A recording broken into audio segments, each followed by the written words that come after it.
आशीष निकुंज sir, मैं आपसे ये जानना चाहता हूँ मार्केट के अंदर इस समय, क्योंकि हम एक ऐसे कमज़ोर या क्रिटिकल फेज से निकल रहे हैं, हमारे पास 3-4 ऐसे पॉजिटिव ट्रिगर्स और 3-4 बहुत ही वल्नरेबल, बहुत ही खतरनाक ट्रिगर कौन से अभी भी ओपन एंडेड हैं? अगर वो आप बता पाए तो। भविष्य तो किसी ने नहीं देखा, बट जो है वो तो देख सकते हैं। तो डिम्पी, अभी भी हमने किसी कंपनी से सुना नहीं है कि उनको टैरिफ की वजह से कितनी मार पड़ेगी, बिकॉज कंपनीज को ही नहीं पता कि टैरिफ क्या होगा। उदाहरण के तौर पर आप स्टील बना रहे हैं, आप एक स्टील की फैक्ट्री लगाना चाहते हैं इंडिया में।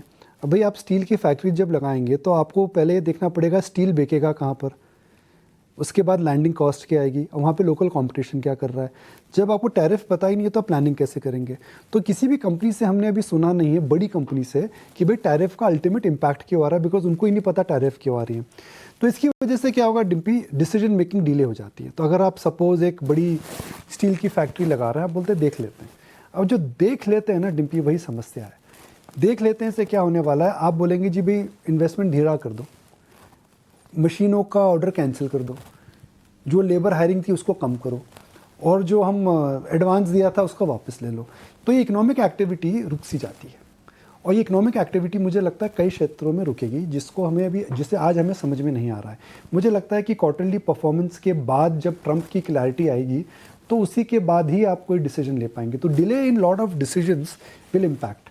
सेकेंडली, अगर आप डिले कहाँ पे करेंगे? आप डिले कंज्यूमर में नहीं करेंगे। आप बोलेंगे जी जो मैं लार्ज ग्रीन फील्ड और मास फील्ड कंजम्पशन की केपेक्स कर रहा था उसमें मैं इजी जाऊंगा। तो मुझे लग रहा है कि केपेक्स में अगर इजी जाएंगे तो पूरी की पूरी एबीबी, बीएचईएल, मशीनरी कंपनीज, उन पे ऑर्डर बुक को लेकर के मामला खटाई में पड़ सकता है।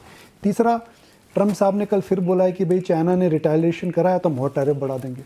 अब ये तो मुझे नहीं पता वहाँ क्या आ सकता है, मगर वहाँ से मार्केट को अभी प्रिपेयर्डनेस है कि इंडिया में 26 मैक्सिमम जो होगा नीचे सेटल होगा, चाइना में 55 मैक्सिमम जो होगा नीचे सेटल होगा, ब्रिटेन में 10 जो होगा नीचे सेटल होगा। अब वो कल बदल सकते हैं, वो बदल जाएंगे तो समस्या है।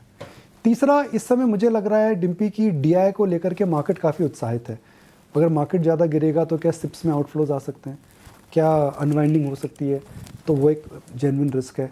अपसाइड डिम्पी सबसे बड़ा मार्केट के लिए भी यही है कि जो टैरिफ हमें पता है, रीनेगोशिएशन काफ़ी नीचे लेवल पर हो। क्रूड गिर चुका है, $60 के नीचे क्रूड आता ही अचानक हम देखेंगे बेनिफिट मिलेगा कंज्यूमर्स को।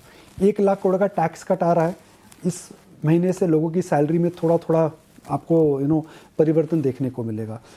कमोडिटी प्राइसेस गिर चुकी हैं, जिसकी वजह से जो लोकल कमोडिटी कंपनीज हैं, वायर की कंपनी हो गई, पेंट की कंपनी हो गई, एविएशन हो गई, या फिर आपके पेंट बनाने वाले हो गए, या फिर आपके टेक्सटाइल बनाने वाले हो गए, तेल, पाम ऑयल, एफएमसीजी, तो जहाँ पे कमोडिटी का बेनिफिट आने वाला है, मुझे लगता है कि कोई अच्छी ट्रेड हो सकती है कुछ आने वाले समय के लिए।